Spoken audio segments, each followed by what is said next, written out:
Hello everyone, I hope every one of you is having a great time. আমাদের last দুটো ক্লাসে আমরা কিন্তু সাবঅর্ডিনেট ক্লজ বা ডিপেন্ডেন্ট ক্লজ নিয়ে ডিসকাশন করছিলাম। প্রথম দুটো ক্লাসিফিকেশনস অর্থাৎ নাউন ক্লজ এবং অ্যাডজেক্টিভ বা রিলেটিভ ক্লজ সম্পর্কে আমরা শিখেছি। আজকে আমরা অ্যাডভার্বিয়াল ক্লজ সম্পর্কে শিখব। কিন্তু ডিসকাশনে যাওয়ার আগে আমরা কিন্তু অ্যাজ ইউজুয়াল যেমনটা আমরা করি অ্যাডভার্ব সম্পর্কে দু এক কথা একটু জেনে নেব। তো আমরা নিশ্চয়ই প্রত্যেকে জানি, তবুও আরেকটাবার আমি এখানে ক্লিয়ার করে দিই যে অ্যাডভার্ব হচ্ছে এমন একটা শব্দ যে একটা সেন্টেন্সের মধ্যে কোনো একটা ভার্ব, কোনো একটা অ্যাডজেক্টিভ বা ওই সেন্টেন্সের মধ্যে অন্য কোনো একটা অ্যাডভার্বকে কোয়ালিফাই করবে। তাই তো আমরা তিনটে এক্সাম্পলের সাহায্যে আমাদের এই ডেফিনেশনটা একটু ক্লিয়ার করে নেব। প্রথম এক্সাম্পলটা আমরা দেখি, হি ওয়াক্স স্লোলি, সে আস্তে আস্তে হাঁটে। তাহলে হাঁটা কথাটা এখানে ভার্ব, তাই তো? তো হাঁটে কিভাবে হাঁটে? স্লোলি হাঁটে। তাহলে এই স্লোলি থেকে আমরা ওয়াক সম্পর্কে কিছু ইনফরমেশন পাচ্ছি। কি তথ্য পাচ্ছি? যে সে তার হাঁটার ধরনটা হচ্ছে আস্তে আস্তে। তাহলে অবশ্যই এটা একটা অ্যাডভার্ব। আচ্ছা, নেক্সট এক্সাম্পলটা আমরা দেখি, the picture is very beautiful. তাহলে পিকচারটা অবশ্যই একটি নাউন, এবং নাউন সম্পর্কে আমরা যে শব্দ থেকে জানতে পারি তাকে আমরা অ্যাডজেক্টিভ বলি, এটা আমরা প্রত্যেকেই জানি। তাহলে পিকচারটা কেমন? বিউটিফুল। তাহলে এটা একটা অবশ্যই একটা অ্যাডজেক্টিভ, এবং এই অ্যাডজেক্টিভটা কেমন বিউটিফুল? না ভেরি বিউটিফুল। তাহলে এটা কিন্তু একটা অ্যাডভার্ব হয়ে গেল। নেক্সট এক্সাম্পল আরেকটা রয়েছে, the problem can be solved more easily. সমস্যাটা অনেক সহজে, আরও অনেক সহজে সমাধান করা যেতে পারে। তাহলে এখানে দেখো তো, সলভটা হচ্ছে মেইন ভার্ব, সমাধান করা। কিভাবে সমাধান করা যায়? ইজিলি। এখানে তোমাদেরকে জিজ্ঞাসা করলে অ্যাডভার্ব কিন্তু তোমরা সহজেই বের করতে পারবে, কারণ এলওয়াই যুক্ত একটা শব্দ আছে। আমরা কিন্তু শিখেছি যে এলওয়াই যুক্ত শব্দ অধিকাংশ ক্ষেত্রে অ্যাডভার্বই হয়। তো এটা নিশ্চয়ই একটা অ্যাডভার্ব।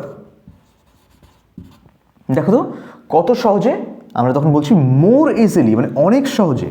তাহলে এটা কিন্তু আরেকটা অ্যাডভার্ব রয়েছে এই সেন্টেন্সের মধ্যে। তাহলে আমরা কি পাচ্ছি? যে অ্যাডভার্ব হচ্ছে এমন একটা শব্দ যে একটা সেন্টেন্সের মধ্যে কোনো একটা ভার্বকে কোয়ালিফাই করতে পারে, কখনো কোনো একটা অ্যাডজেক্টিভকে কোয়ালিফাই করতে পারে, আবার কখনো একটা সেন্টেন্সের মধ্যে অন্য একটা অ্যাডভার্বকেও কোয়ালিফাই করতে পারে। তাহলে একেই কিন্তু আমরা অ্যাডভার্ব বলি। তাহলে চলো অ্যাডভার্ব আমরা একটা সেন্টেন্সে কিভাবে খুঁজে পাবো সেটা আমরা দেখে নিই। আমরা প্রত্যেকেই জানি যে সাবজেক্ট আমরা কে দিয়ে প্রশ্ন করলে খুঁজে পাই, অবশ্যই ভার্বকে প্রশ্ন করা হয়। ভার্বকে কি বা কাকে দিয়ে প্রশ্ন করলে অবজেক্ট পাওয়া যায়, তাই তো?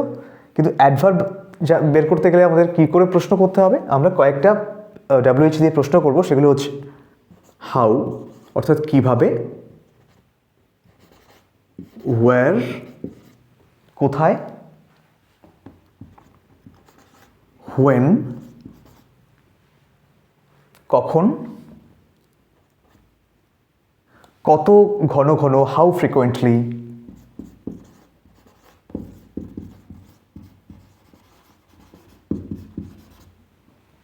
ঠিক আছে? তো এই ব্যাপারগুলো, আরেকটা ব্যাপার রয়েছে সেটা হচ্ছে হোয়াই। তাহলে এই শব্দগুলো দিয়ে যদি আমরা একটা ভার্বকে প্রশ্ন করি তাহলে কিন্তু আমরা অ্যাডভার্ব পাবো। সেগুলো কি? হাউ কত বা কীভাবে, হোয়ার কোথায়, হোয়েন কখন, হাউ ফ্রিকোয়েন্টলি মানে কত ঘন ঘন, কতবার করা হয় কোনো একটা কাজ সেক্ষেত্রে, এবং হোয়াই। এবং অ্যাডভার্বের যে ভাগগুলো রয়েছে, যে ক্লাসিফিকেশনসগুলো রয়েছে, adverb of manner, adverb of place, adverb of time, adverb of frequency, আশা করি তোমরা এগুলো অলরেডি জানো। আমি ধরেই নিচ্ছি তোমরা জানো। যদি না জানা থাকে কারোর, তোমরা কিন্তু একটু ওই ব্যাপারগুলো একটু দেখে নেবে কোনো বই থেকে, বা আমরা এরপরে যখন অ্যাডভার্ব নিয়ে ডিসকাশন করবো ডিটেলসে তখন আমরা এগুলো শিখে নেব, ঠিক আছে? আপাতত এখন মোটামুটি মনে রাখো এই শব্দগুলো দিয়ে ভার্বকে প্রশ্ন করলে অ্যাডভার্ব পাওয়া যায়। এবং আমরা নাউন ক্লজের ক্ষেত্রে যেমন সেই 5টা টাইপ দেখেছিলাম, কীভাবে নাউন ক্লজ বুঝতে পারি আমরা, যে হয় সাবজেক্ট হবে, ভার্বের সাবজেক্ট, অথবা অবজেক্ট হবে, না হলে অ্যাপোজিশন হবে, না হলে কমপ্লিমেন্ট হবে। তাহলে আমরা নাউন ক্লজ খুঁজে পাবো। অ্যাডজেক্টিভ ক্লজ একটা নাউন বা প্রোনাউনের পরে বসে সেই নাউন বা প্রোনাউনটাকে সম্পূর্ণভাবে কোয়ালিফাই করবে, তাকে আমরা অ্যাডজেক্টিভ ক্লজ বলবো। আর অ্যাডভার্বিয়াল ক্লজ কিন্তু ঠিক একই রকমভাবে এই শব্দগুলো দিয়ে ভার্বকে প্রশ্ন করলে, মেইন ভার্বকে প্রশ্ন করলে আমরা যে অংশটাকে উত্তর হিসাবে পাবো তাকেই আমরা অ্যাডভার্বিয়াল ক্লজ বলি। ঠিক আছে, আশা করি তোমাদের কাছে এইটুকু ক্লিয়ার। আচ্ছা, তোমরা একটু ভেবে দেখো, অ্যাডভার্বিয়াল ক্লজ কিন্তু একটা ডিপেন্ডেন্ট ক্লজ, অর্থাৎ এই কোনো না কোনো একটা বাইন্ডারের সাহায্য নিয়ে একটা প্রিন্সিপাল ক্লজের সঙ্গে কিন্তু একটা সেন্টেন্সের মধ্যে যুক্ত থাকবে। তো কী কী বাইন্ডার আমরা ইউজ করবো সেটা একটু মাইনিউটলি তোমরা খেয়াল করবে, কারণ এর বাইন্ডার্সগুলো কিন্তু একটু ভাস্ট, একটু বেশি সংখ্যায় রয়েছে। তো কয়েকটা ক্যাটাগরিতে আমরা সেটাকে ভাগ করেছি। যেমন অ্যাডভার্বিয়াল ক্লজ অফ টাইম, প্রথমে আমরা টাইমের কথা বলছি। তাহলে এইগুলো দিয়ে প্রশ্ন করলে, এই শব্দগুলো দিয়ে প্রশ্ন করলে আমরা অ্যাডভার্বিয়াল ক্লজকে চিনতে পারবো সেন্টেন্সের মধ্যে। তাহলে টাইম মানে কি? হোয়েন মানে কখন। তাহলে কখন কথাটা দিয়ে কিন্তু একটা টাইম বোঝানো হয়, কখন বা যখন, তাই তো? তাহলে টাইমের ক্ষেত্রে আমরা কি কি বাইন্ডার পাবো? When, while, before, after, till, until, as soon as, no sooner than. When মানে কখন, হোয়াইল মানে যতক্ষণ, যতক্ষণ ধরে কোনো একটা কাজ চলছে। আচ্ছা, বিফোর আফটার আমরা প্রত্যেকেই জানি, আগে পরে। টিল আনটিল যতক্ষণ পর্যন্ত। আচ্ছা, অ্যাজ সুন অ্যাজ মানে যে মুহূর্তে, আর নো সুনার দেন মানেও কিন্তু যে মুহূর্তে। ঠিক আছে, তাহলে এই ব্যাপারগুলো কিন্তু আমরা দেখতে পাবো বাইন্ডার হিসাবে আসবে যখন আমরা অ্যাডভার্বিয়াল ক্লজ অফ টাইমের কথা বলবো। কয়েকটা এক্সাম্পল দিলে আমাদের কাছে একদম ক্লিয়ার হয়ে যাবে। প্রথম সেন্টেন্সটা দেখো, হোয়েন আই ওয়াজ স্টাডিং, যখন আমি পড়ছিলাম, মাই ফাদার কেম, বাবা বাড়িতে এলেন।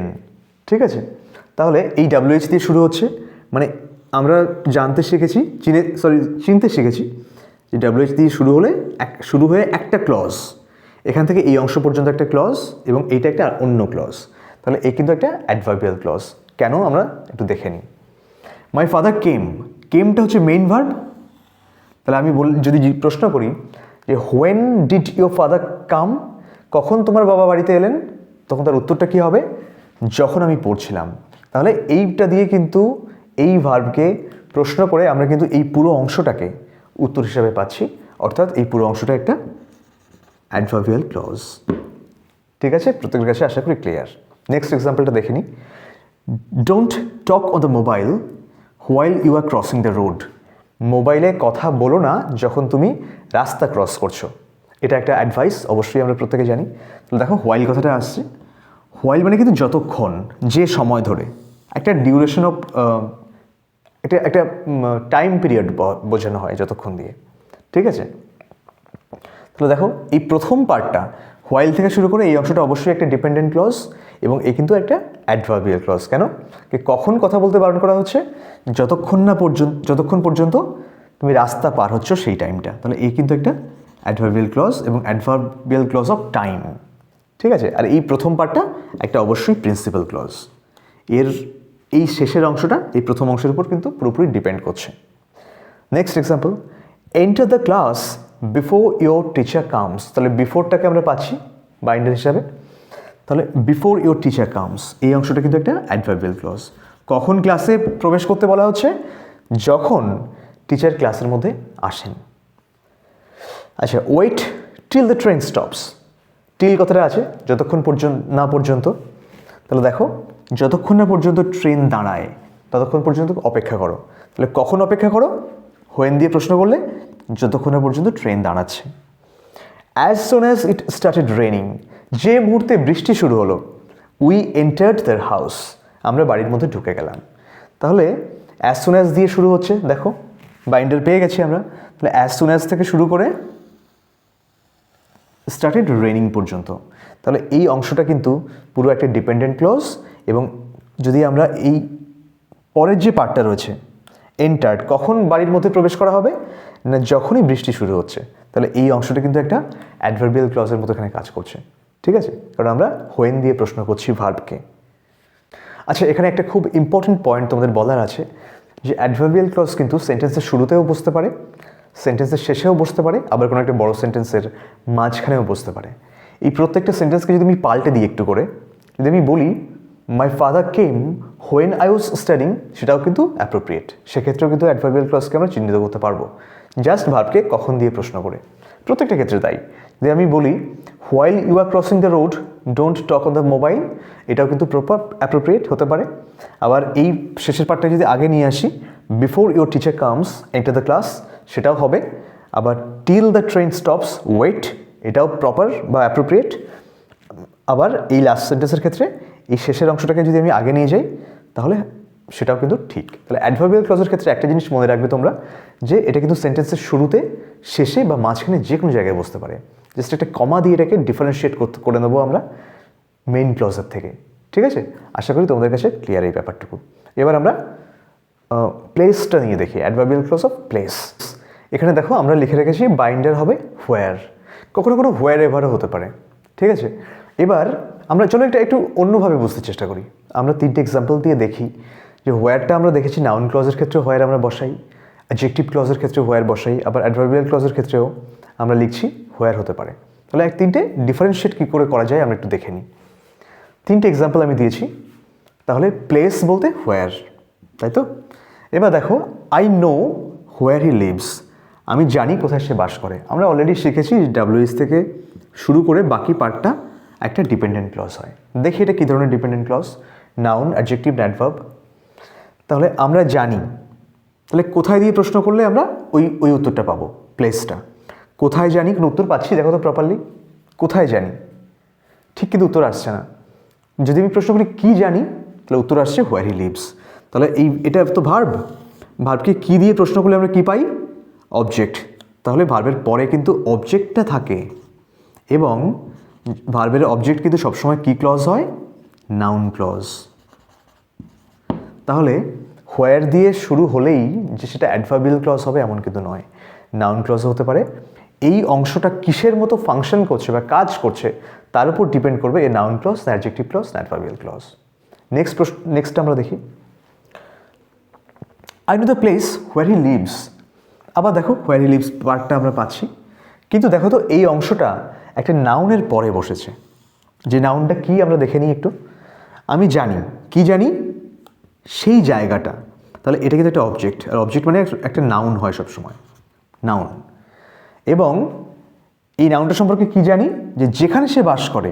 তাহলে এই নাউনটার সম্পর্কে এই অংশটা কিন্তু কোয়ালিফাই করছে বা আমাদের কিছু ইনফরমেশন দিচ্ছে। তাহলে এই অংশটা কিন্তু একটা হয়ে গেল অ্যাডজেক্টিভ ক্লজ। কারণ আমরা কি জানি, যে একটা নাউনকে যে শব্দ বা একটা বাক্যাংশ কোয়ালিফাই করে তাকে আমরা অ্যাডজেক্টিভ বলি, তাই তো? তাহলে এটা একটা, যেহেতু একটা ক্লজ, তাহলে এটা একটা অ্যাডজেক্টিভ ক্লজ। লাস্ট সেন্টেন্সটা আমরা দেখি, আই শ্যাল গো, আমি যাব, হোয়ার হি লিভস, যেখানে সে বাস করে। এবার তোমরা দেখো গো ভার্বটাকে প্রশ্ন করো, কি যাব, কোনো উত্তর নেই। কিন্তু যদি আমি প্রশ্ন করি কোথায় যাব, তাহলে উত্তরটা আসছে যেখানে সে বাস করে। তাহলে এই অংশটাকে কিন্তু হোয়ার দিয়ে প্রশ্ন করলে, ভার্বকে প্রশ্ন করলে আমরা উত্তর হিসাবে পাচ্ছি। অর্থাৎ এ কিন্তু একটা অ্যাডভার্বিয়াল ক্লজ এখানে। ঠিক আছে, তাহলে দেখো প্রত্যেকটা সেন্টেন্সে হোয়ার কথাটা আমরা ইউজ করেছি, কিন্তু এক একটা জায়গায় এই ক্লজটার ফাংশন কিন্তু এক এক রকম। কোথাও অবজেক্টের মতো কাজ করছে, অবজেক্টের মতো কাজ করলে হয়ে যাবে নাউন। কোথাও যদি অ্যাডজেক্টিভের মতো কাজ করছে, এই প্লেসের অ্যাডজেক্টিভ, অর্থাৎ এটা হয়ে গেল একটা অ্যাডজেক্টিভ ক্লজ। আবার কোথাও কাজ করছে অ্যাডভার্বিয়াল ক্লজ অফ প্লেসের মতো, এবং সেখানে হোয়ার দিয়ে প্রশ্ন করলে আমরা যখন উত্তর পেলাম তখন সেটা হয়ে গেল একটা অ্যাডভার্বিয়াল ক্লজ। তাহলে এটাই কিন্তু আমাদের অ্যাডভার্বিয়াল ক্লজ, এই দুটো নয়। ঠিক আছে, আশা করি তোমাদের কাছে ক্লিয়ার। এবার আমরা রিজন, পারপাস, কন্ট্রাস্ট এই অংশগুলো একটু দু একটা করে এক্সাম্পল দিয়ে বুঝে নেব। Adverbial clause of reason. Reason মানে কারণ, আমরা প্রত্যেকেই জানি। কারণ মানে আমরা হোয়াই দিয়ে প্রশ্ন করবো, তাই তো? তাহলে হোয়াইটাকে আমরা মার্ক করলাম। দেখো এখানে বাইন্ডার কী কী আসতে পারে, অ্যাজ, যেহেতু, বিকজ কারণ, সিন্স, যেহেতু বা যে কারণে। তাহলে আমরা কয়েকটা এক্সাম্পল দিয়ে বুঝে নিই। As he was sick he could not come to class. তাহলে he could not come to class, এটা একটা প্রিন্সিপাল ক্লজ, বুঝতেই পারছো। সে ক্লাসে আসতে পারলো না, এটা কিন্তু একটা কমপ্লিট মানে আছে। দেখো অ্যাজ হি ওয়াজ সিক, যেহেতু সে অসুস্থ। তাহলে এই অংশটা কিন্তু ডিপেন্ড করছে এর উপর, এই কিন্তু একটা ডিপেন্ডেন্ট ক্লজ। দেখি আমরা কি ক্লজ, কেন সে ক্লাসে আসতে পারলো না, কারণটা কি, যেহেতু সে অসুস্থ। তাহলে রিজনের ক্ষেত্রে এটা কিন্তু অ্যাডভার্বিয়াল ক্লজ অফ রিজন হয়ে গেল। তারপরে দেখো he was late because there was lot of traffic.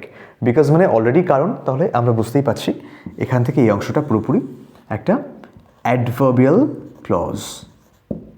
ঠিক আছে, তারপরে আছে কি, আমরা তাহলে রিজনটা বুঝতে পারলাম, তাই তো? এবার আছে পারপাস, মানে কি যেন বা যাতে। ঠিক আছে, যেহেতু, যেন, যাতে, এই অংশগুলো দেখি আমরা। প্রথমে একটা example, he was so weak that he could not speak. সে এত দুর্বল যে সে কথাই বলতে পারে না, বা পারলো না, সরি এখানে কুড নট রয়েছে, তাহলে সে এত দুর্বল ছিল যে সে কথা বলতে পারলো না। তাহলে এই সো থেকে শুরু করে সে কেন কথা বলতে পারলো না? সে এত দুর্বল যে সে কথা বলতেই পারলো না। তাহলে এই অংশটা আমরা অ্যাডভার্বিয়াল ক্লজ হিসেবে আমরা আবার এখানে পাচ্ছি। সো দ্যাট থাকলে অবশ্যই অ্যাডভার্বিয়াল ক্লজ সেটা, ঠিক আছে, আমরা দেখতেই পাচ্ছি এখানে।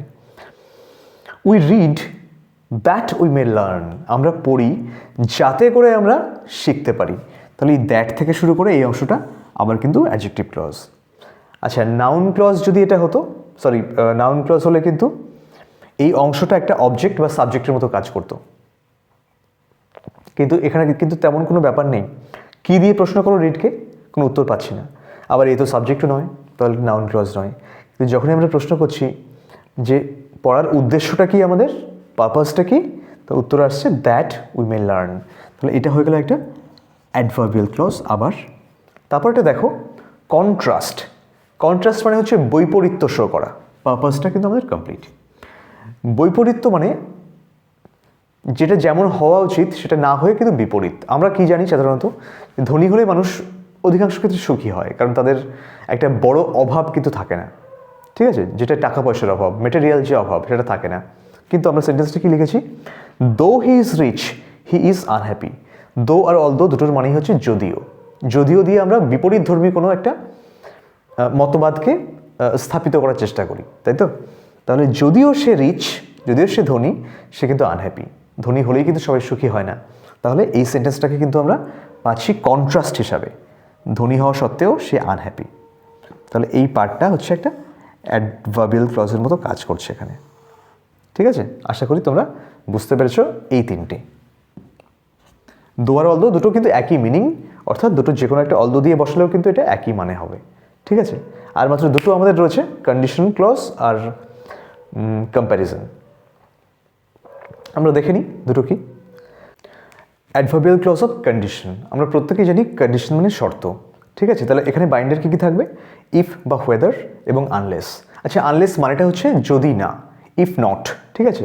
এটা কিন্তু একটা নেগেটিভ মিনিং ক্যারি করে সবসময়। মানে এটা যদি দিয়ে কোনো সেন্টেন্স থাকে তাহলে এটা একটা শর্ত বোঝাবে, কিন্তু একটা নেগেটিভ শর্ত। যদি এই কাজটা না করা হয় তাহলে এটা হবে না, এরকম টাইপের কিছু একটা, ঠিক আছে। তাহলে আমরা দুটো এক্সাম্পল দিয়ে দেখে নিই। If he comes I shall go, যদি সে আসে তাহলেই আমি যাব। তাহলে ইফ হি কামস, ইফ কথাটা আছে, তাহলে এই পার্টটা একটা অ্যাডভার্বিয়াল ক্লজ, কারণ এই একটা শর্ত বোঝাচ্ছে আমি যাব, আমার যাওয়ার শর্তটা কি, যদি সে আসে তাহলে আমি যাব। এটা অনেক সহজ। Unless you study hard you will fail. Unless মানে আমরা কি বলেছি, ইফ নট, ঠিক আছে, ইফ নট। এটাকে আমি এভাবেও লিখতে পারতাম, if you do not study hard, যদি তুমি বেশি না পড়াশুনো করো, কঠোর পড়াশুনো না করো, তাহলে তুমি ফেল করবে। ইফ ইউ ডু নটটাকে না বলে আমরা বললাম কি, আনলেস ইউ স্টাডি হার্ড, যদি না তুমি পড়াশুনো করো তাহলে তুমি ফেল করবে। তাহলে এই যে অংশটা আছে এখান থেকে, আমার ফেল করার শর্তটা কি, আমি যদি পড়াশুনো না করি, তাহলে এটাও কিন্তু একটা অ্যাডভার্বিয়াল ক্লজ, ঠিক আছে। তাহলে কন্ডিশনটা আমরা বুঝতে পারলাম যে শর্ত কোন ক্ষেত্রে অ্যাপ্লাই করা যেতে পারে। আচ্ছা, এরপরে আসছে কম্প্যারিজন, তুলনা করা। আমরা ডিগ্রির ক্ষেত্রে প্রত্যেকে দেখেছি যে সো অ্যাজ বা অ্যাজ দিয়ে তুলনা করা হয়। এটা হচ্ছে পজিটিভ সেন্টেন্সের ক্ষেত্রে, এবং কম্পারেটিভ সেন্টেন্সের ক্ষেত্রে দ্যান দিয়ে তুলনা করা হয়। তোমরা যারা ডিগ্রি তোমাদের এখনও শেখা হয়নি, আমরা এরপরে হয়তো ডিগ্রি ক্লাস করব, ঠিক আছে। চলো আমরা একটু দেখে নিই কি লেখা আছে। Hercules was as strong as a lion, ঠিক আছে। হারকিউলিস হচ্ছে একটা সিংহের মতোই শক্তিশালী। তাহলে দেখো, একটা সিংহের সঙ্গে একটা হারকিউলিসের আমি একটা ছোটোখাটো কম্প্যারিজন করছি, বা বলছি হারকিউলিস কিন্তু সিংহের মতো শক্তিশালী। তাহলে এই অ্যাজ স্ট্রং অ্যাজ এখান থেকে শুরু করে এই পার্টটা কিন্তু একটা অ্যাডভার্বিয়াল ক্লজের মতো কাজ করছে, কারণ এটাকে একটা সিংহের সঙ্গে আমি তুলনা করছি হারকিউলিসকে। তারপর আরেকটা লেখা আছে দেখো, she is stronger than you, সে তোমার থেকে বেশি শক্তিশালী। তাহলে তোমার সঙ্গে তার তুলনা করা হচ্ছে, এবং এই দ্যান থেকে যে শুরু হচ্ছে এই পার্টটাই কিন্তু একটা অ্যাডভার্বিয়াল ক্লজের মতো কাজ করছে, কারণ এ তুলনা করতে ব্যবহার করা হয় দ্যান শব্দটা, অপেক্ষা বা চেয়ে, তোমার চেয়ে ও বেশি শক্তিশালী, ঠিক আছে। তাহলে কম্প্যারিজনটাও আমরা জেনে নিলাম। তাহলে অ্যাডভার্বিয়াল ক্লজের ক্ষেত্রে আমরা মনে রাখবো যে এই শব্দগুলো দিয়ে আমরা ভার্বকে প্রশ্ন করে যদি উত্তর পাই তাহলেই কিন্তু সেটা হবে অ্যাডভার্বিয়াল ক্লজ।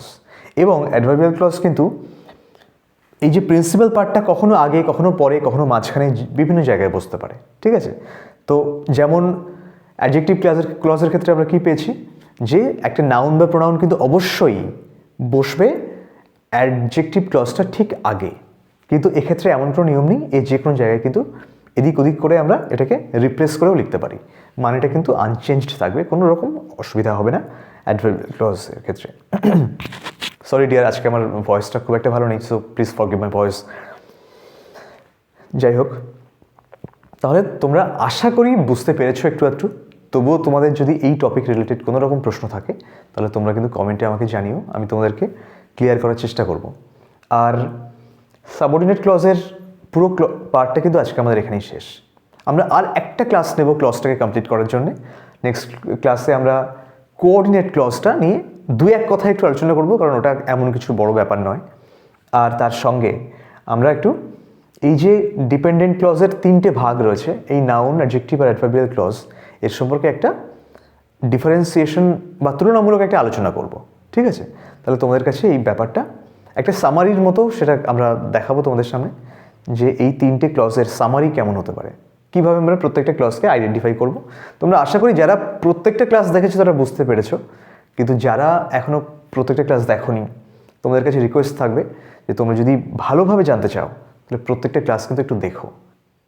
আর যদি এই মুহূর্তে অল্প সময়ের মধ্যে জানার ইচ্ছে থাকে তাহলে আমাদের নেক্সট ক্লাসটাকে তোমরা ফলো করো, ঠিক আছে?